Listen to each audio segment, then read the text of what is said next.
best late-night conservative talk show in America, Sackheads Radio. And listen, there are no people better on the air to give you the best in conservative talk than Sackhead Sean and Sackhead Clint. And we're working on the immigration papers for a certain other guy who happens to work here, too.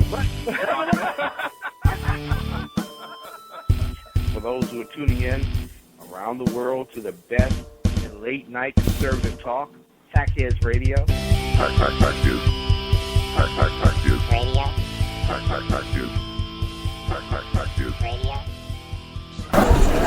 Good afternoon. Welcome to another special edition of the Sackheads Radio Show. I'm your host, Sackhead Clint. Seated to my right is my other host, Sackhead Sean. I am. And on the boards is Sackhead Sacco. Not you, Sacco. Quit trying to hog all the airtime. Yeah, come on, Sacco. We're here live from Freedom Fest 2015, Las Vegas, Nevada.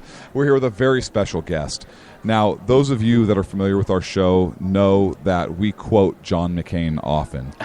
And when do we have that John McCain quote right now? Sacco, can you play this quote from John McCain?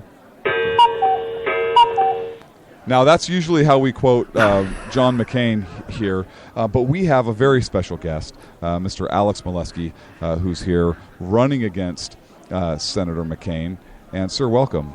Thank you, guys, for having me on the show. I greatly appreciate it. Thank you for being here. So I'd like to give you the opportunity to talk about first of all, did you want to respond to Senator's quote that we played? I'd rather not because, as usual, I don't necessarily understand where he's going with that. Neither did we. So the fact that you don't understand that, I'm very impressed with. I appreciate that. It's just became the best interview of the day. Why did you decide to run for Senate, sir? Because the representation in my state was not acceptable. That's one of the reasons. Great love of this country, which I think why many of the people in the grassroots area go about and take a stand for their country, just like our founders did. But I cannot borrow something, which in this case is this country, and hand it off to my children in worse shape than I've received it. And this country, in my mind, is going down the tubes, and in great part due to the lack of real leadership we have in the Senate. Amen. And I'm in a position to be in a great place to help our country out, to stand up for the people, to stand up for our constitutional rights without any special interest, running down my throat, to be a real citizen representative, as, say, Thomas Jefferson asked for. That's why I'm doing it. Need to do it. And so Senator McCain has been in office for 30, how many years? He has been in the U.S. Senate for 28 years now. It'll be 30 years as a U.S. Senator when he's done with this term, and it will be, you can add on the extra 4 in the House. So since 1982, before I could drive, while I was still in high school, before Van Halen had broken up, John McCain was a U.S. member of Congress. And it seems like, it feels, and I've heard this from other folks too, where he's kind of lost his way. He's become more of a party guy, more of a power guy than he has really doing the work of the people and ensuring that rights are preserved by government. So you talked about rights and so forth. I'd like to talk to you about a little bit about 2A rights, Second Amendment rights, and looking at your platform. You're a lifetime member of the NRA. Is that accurate, sir? Yes. And as well as the GOA? Gun Owners of America, correct. And so, you're very clear on your website that the Second Amendment rights shall not be infringed. Shall not. And that's very important. A lot of our listeners agree with that. So what exactly, in regards to 2A, are you talking about as far as gun ownership? I mean, are you in favor of I know mental illness is a big talking point right now. So is people not having fully automatic weapons. And look, I'm under the opinion, and we've expressed this opinion on the show several times. You hear this argument of military grade weapons, and look, our a lot of our founders had rifles, and the military grade weapon at the time was a smoothbore musket. So a rifle being a far more accurate weapon, one would argue potentially a more deadly weapon if used properly. And so the private citizenry actually had better weapons than the standard issue military weapon at the founding of our country. Robert Morris had a fleet of warships. Right. With hundreds of cannons. Right.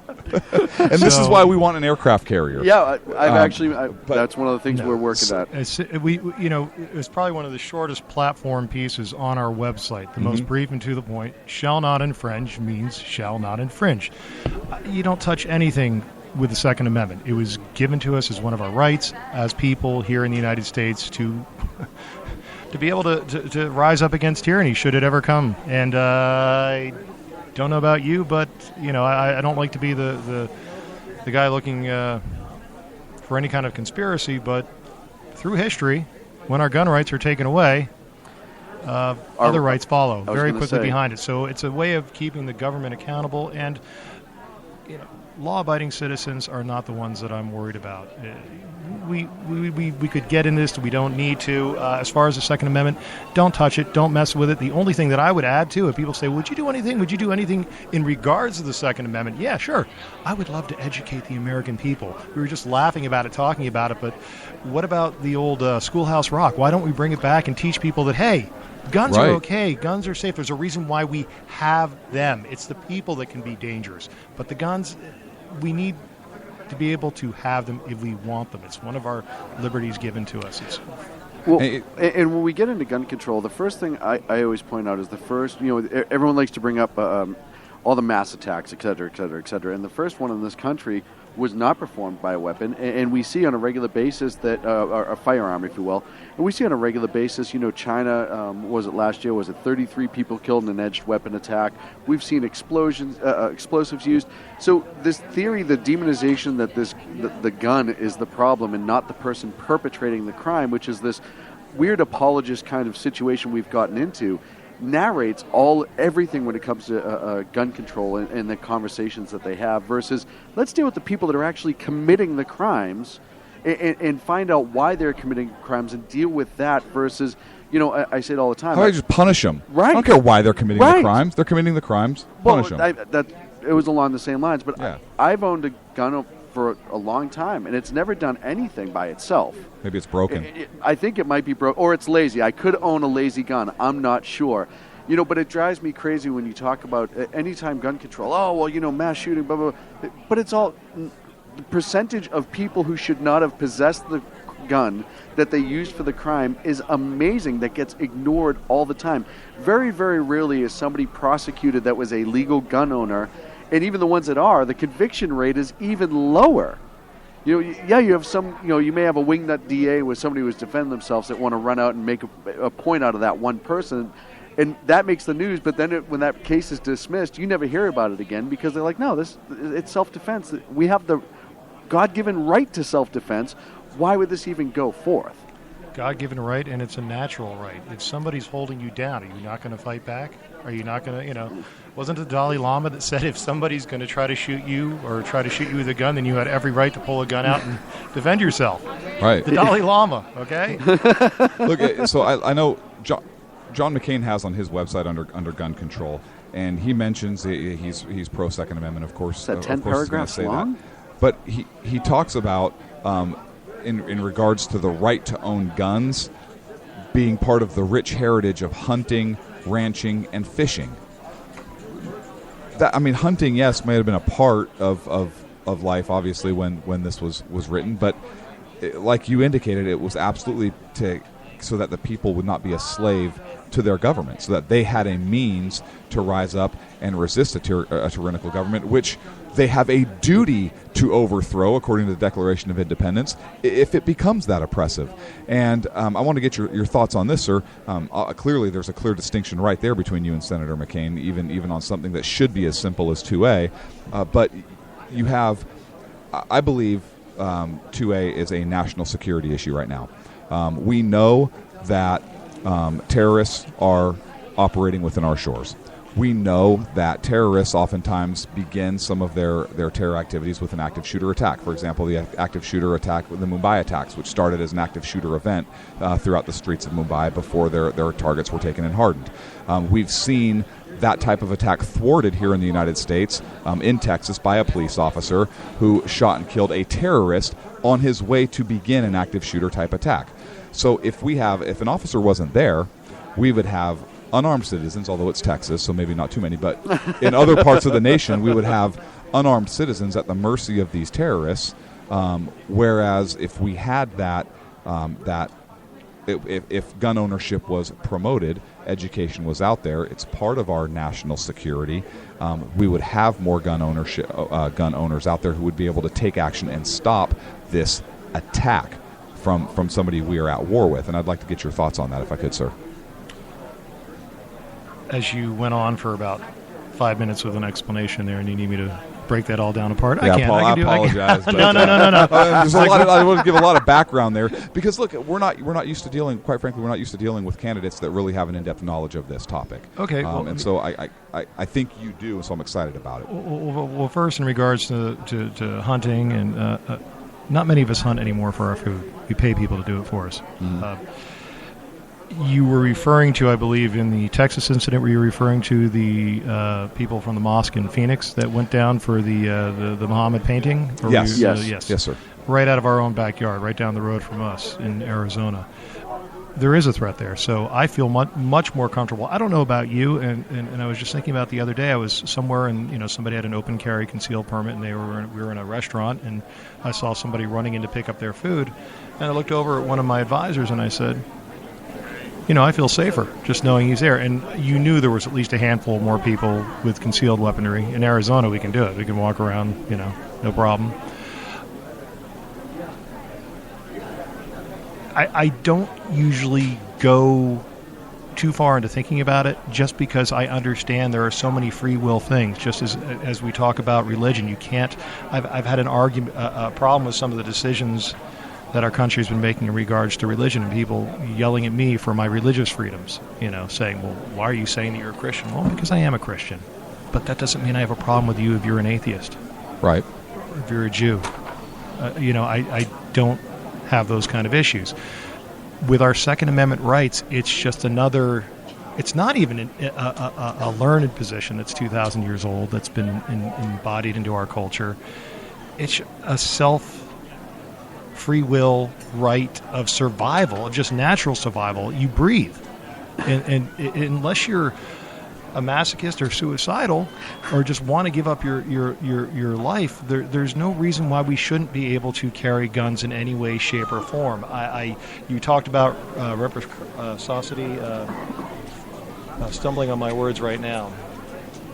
Between the states, I believe we were talking about earlier, nobody really went far into that. Right now, you can legally take a gun into any state if you want to buy a permit for $10,000 a year, but Nobody really wants to do that. And people have been arguing over our, potentially the 14th Amendment rights. I'm tying this in, trying to tie it into religion, and I'm probably going to stumble this over. But when they went to the marriage rights, and they said that it violated or crossed over into 14th Amendment rights, doesn't this happen with our Second Amendment rights?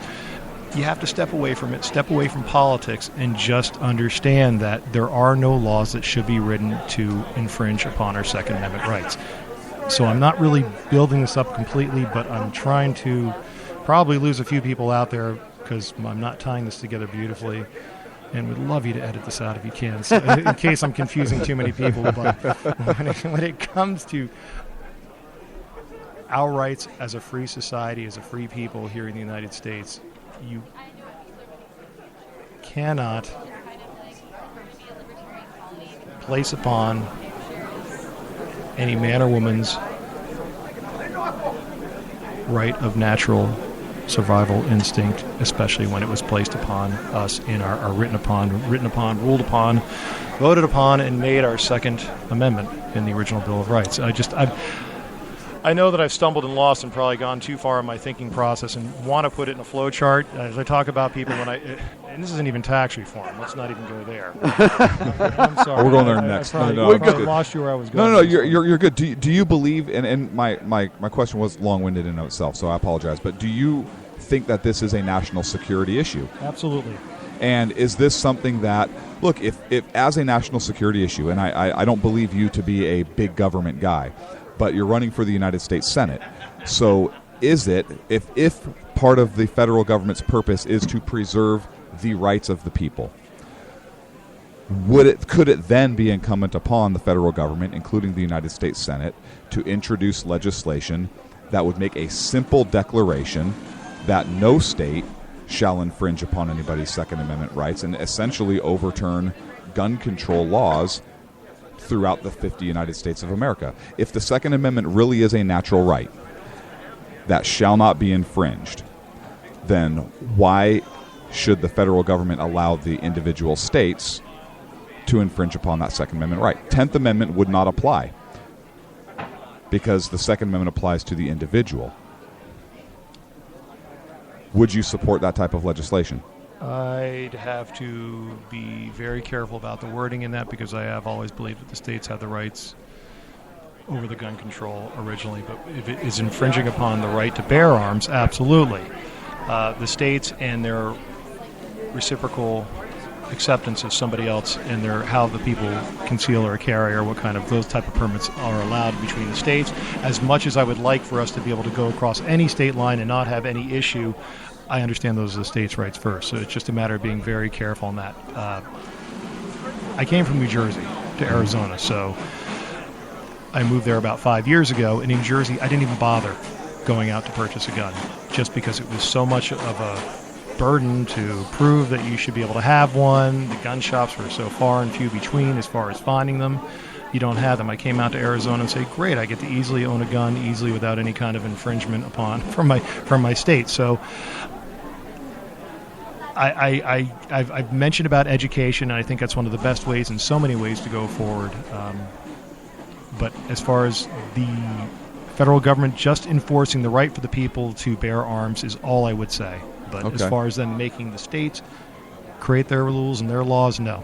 They need to stay out of the states' rights there. I agree they need to create states' rights, but the states have the rights to do things that are not prohibited to them or that are not either granted by the people or prohibited to them by the Constitution. And if the Constitution grants the individuals the rights to keep and bear arms, and you have a state like California that essentially semi-automatic handguns are going to be unavailable for purchase after January just because of legislation that's passed. So that I would argue is in that case, egregious. in that case, absolutely. That's where the federal government Yeah. has to step in and say something and say you're bearing down upon that individual's rights. In terms of concealed carry, do you believe that concealed carry is covered under the Second Amendment? Right to bear arms, absolutely. So if that falls under the Second Amendment, which would be under the federal government's area to protect, would you favor a national concealed carry permit that all 50 states would have to honor? Are you saying that all 50 states would have to honor, in other words, a person would apply to it with the federal government? Either the federal government, because it is a Second Amendment issue, yes, and therefore the states would not have the power themselves to issue permits because it is recognized that the right of the individual to keep and bear arms allows for them to carry concealed. Therefore, it's a federal issue, not a state issue, which the states would not have the power to regulate under the 10th Amendment, and therefore it becomes a federal permit and reciprocity would automatically be granted. Right, and just as a sense of somebody's going to jump into a car with a driver's license Correct. and proceed to the next state. Yes, sir. I don't see any real problem with that. You know, you go to agree on a radio show that you approve of something, you always like to add the addendum, but I want to read the bill first. I want to be able to read the bill first. Of course. I mean, you know how many people have gotten into trouble with the Affordable Care Act, which is a bill that I wouldn't even bother voting for just on principle of something being that long. I've been one of the type of people that says that I should be able to hold a bill in my hands, and if I can't hold a bill in my hands, then that means it's probably something's hidden in it, some kind of a port. Well, we'll find it. We'll pass it when we find out what's in it, or vice versa. Now, you're running for the United States Senate, again, in Arizona against John McCain. And we argue that the 17th Amendment has really restricted the ability of our country is not recognizable as what it was originally intended to do. Obviously, the House of Representatives, that is supposed to represent the people. And thank you, Woodrow Wilson. We now have a Senate that no longer represents the interests of the state. They represent the interests of the people. Do you support Which people? Corporations? Well, I'm talking the popular election, right? Same as a House member. Yes. But they don't represent the state interests. I don't think the health care legislation, which you mentioned, would have passed if we had senators that truly represented the interests of the state, because the states can't afford it. Would you support a repeal of the 17th Amendment? Yes. 16th Amendment? Yes. Second Amendment? Everything else is a no. Okay. Okay? The 16th and the 17th, the progressive era, and that man Woodrow Wilson started it all off with the 16th. Full disclosure, Woodrow Wilson was the president of Princeton, New Jersey. Lived there. I was raised in Princeton, New Jersey. We don't hold that against you, sir. Good. At all. Yeah. Whatsoever. Ted Cruz went to school there, so please don't hold that against me. I've known plenty of good people that have actually come through Princeton or from Princeton. One bad apple. You know what I mean? That's the mentality I go with there. It doesn't ruin the whole barrel. I'd like to be one that helps to be responsible for taking care of that one mishap or that giant mishap by Woodrow Wilson. The 16th Amendment just is pretty much everything that started to ail our country. 17th Amendment, you mentioned that, yeah, the states having the rights, the states having the power to elect people like me. Simply put, you have 20,000 angry Arizonans that are pretty active, and say 2,000 of them decide they want to go to Washington, D.C. to cause a ruckus, or they can afford to get there. D.C.'s not going to notice that. You have 20,000 angry Arizonans in the state of Arizona that are the ones that are going to actually get out and physically move somewhere. You're going to get 15,000 of them down to the State House. You know what happens if you have 15,000 upset people down at the State House? Well, your representatives start voting right. Yeah. Right. So I completely agree with that and understand that, and I believe that has unfortunately taken away the power. You give a little bit of power to people, you give a little bit of control, they just take it and they get greedy, they get bigger. That's one of the reasons I believe we have so many people that are long-term politicians in D.C. They've lost the interest of the people. They're more interested in big dollars and power for whatever reason I can't gather. Yeah. It's very simple. It's never been my mantra, never been my goal. When I look at certain issues, I sometimes skip right over them. The First Amendment, I've skipped over so many times because it's just basically, it made sense. You ignore it. The Second Amendment, I'm not answering your questions as fully educationally charged as I would like to in certain areas because it's just always been common sense to me. If I have the ability to defend myself, I should have the ability to, carry any kind of weaponry I wish to carry without any kind of infringement upon my government. As long as I'm not harming another person. If I start to harm another person without unlawfully without defending myself, then my government is going to have to punish me and likely kill me. Right. Well, in some states that'll never happen, so you don't even have to worry about that. Actually, in a lot of states, they call the criminal the victim of society, and they'll find a million excuses for the criminal aspect to be excused. Thanks, for. California. Can you run for office in California? Yeah, you want to move up? We need somebody like you. I think the voting population, unfortunately, for conservatives in California is a little too heavily leaning towards one side. You can't elect congressmen. Getting a senator elected in the state of California is very rough. What I would encourage people to do is to realize that if you have people that will stand up for you, there are 3 senators that come quickly to mind that are first-time elected officials in the Senate, people that have never been elected to a political office in their lives before. And they seem to be the ones that are standing up the most for our rights in the Senate. People are standing up for the Constitution. These 3, and I don't agree with them on every single issue, but I agree with a lot of their stances, are Rand Paul, Mike Lee, and Ted Cruz. Yep. First-timers. It's a wonder. Maybe that they follow a different playbook than Washington. Maybe they, follow something else than special interests. Maybe they, follow something that just makes a little sense. Maybe they've read a book, or a little letter that was only 4,500 words. It's not that difficult to follow. But that's... Oh, go ahead. Sorry. I'm just... That's part of the quagmire of Washington, though, isn't it? Is part of the play in Washington has been to make things 25 times more complicated than it actually needs to be in order to either protect or more importantly, change or not change certain things in this country. Washington loves to expand it and cause it to be this huge quagmire of words that people don't understand, they don't get. And then when, like you said, when you have these 3 who show up who said, no, this is a lot simpler than this. It is a lot simpler than that. It seems like Washington has created that was it a Steve McQueen or was it a Michael Landon, The Blob? Remember that movie that came out? I think it was McQueen. It was a growing blob. Like, was that about Michael Moore? Was that the movie about Michael Moore? You went there, not me. We own it. But yeah, exactly. It's too big. It's too complicated, and it's interesting because Jefferson was the original one that said if Washington could be governed by an everyday citizen, 95% of everyday Washington, and should be able to. I believe it was good Senator Mike Lee was just talking earlier at an event that we were at, and he was discussing, I think it was Federalist Papers number 62, when it was where Madison said that, I believe it was Madison who wrote 62, who had mentioned that the law should not be so complicated, so overburdening that the people would not be able to understand the laws that they were following.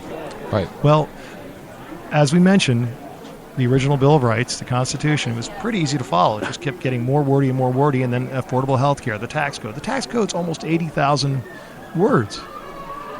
There's a reason you need that many lawyers to be able to deal with it.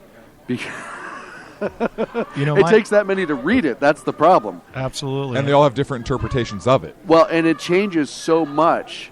When we talk about taxes and when you talk about fair tax, whatever, but one of the things that I've always said, and a lot of people far wiser than I would ever be, is it should not be so difficult that the average person cannot do their own taxes. Absolutely. But again, we get into that whole make this so big and difficult and important where average people can't understand it.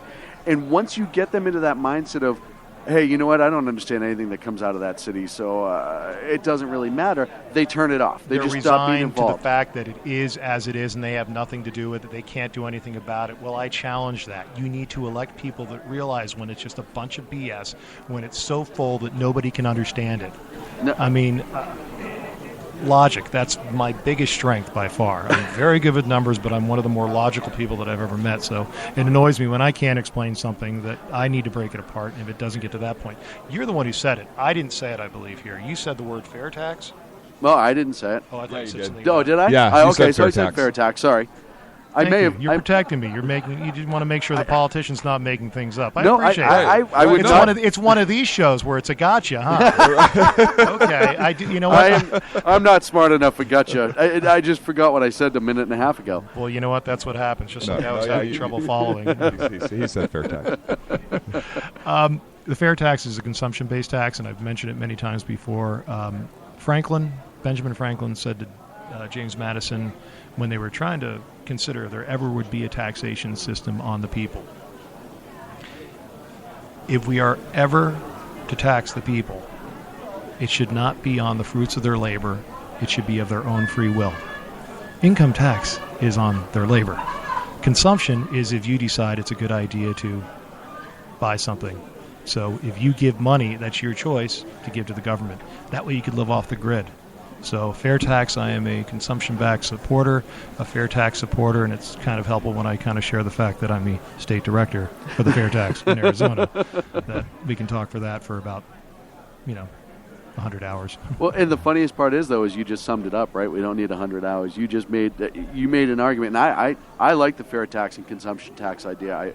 I really have, because, like you said, it's not forced. It is the choice of the person. It goes back to that whole weird thing that we call liberty in this country.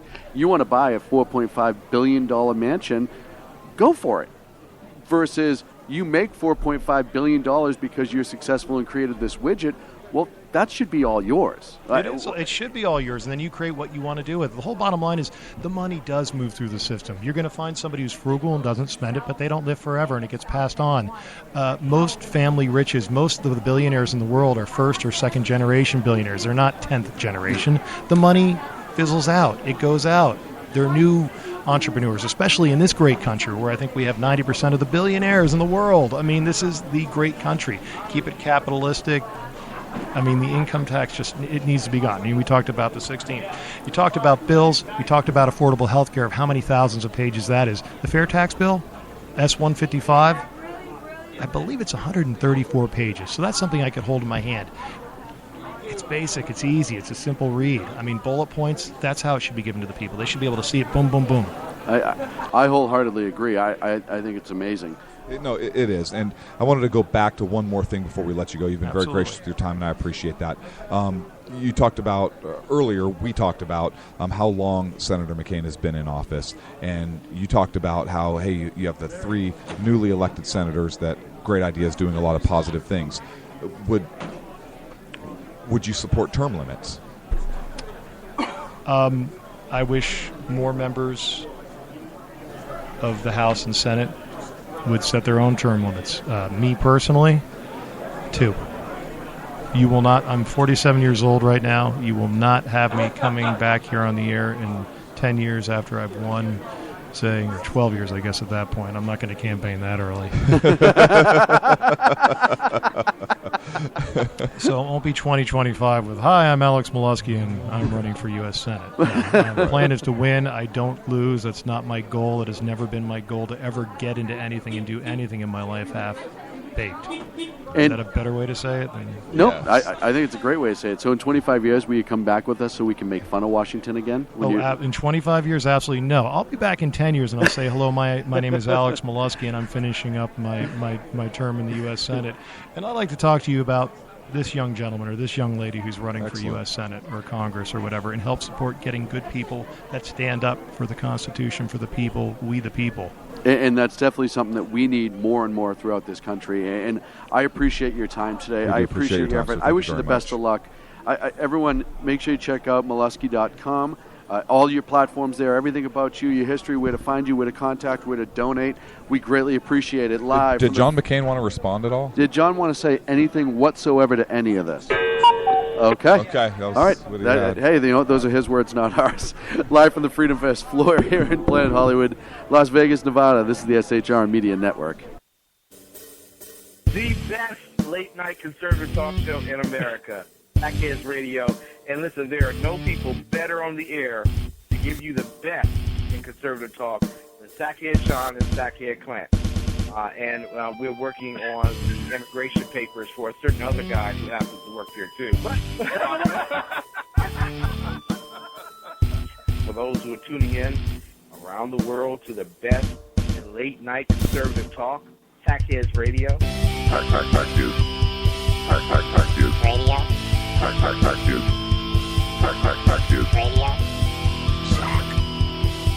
Sack. Sack. Sack. The best late-night conservative talk show in America. In America. In America. Into the silo. And in this web was a large, I'm pretty sure it was the biggest spider I've ever seen.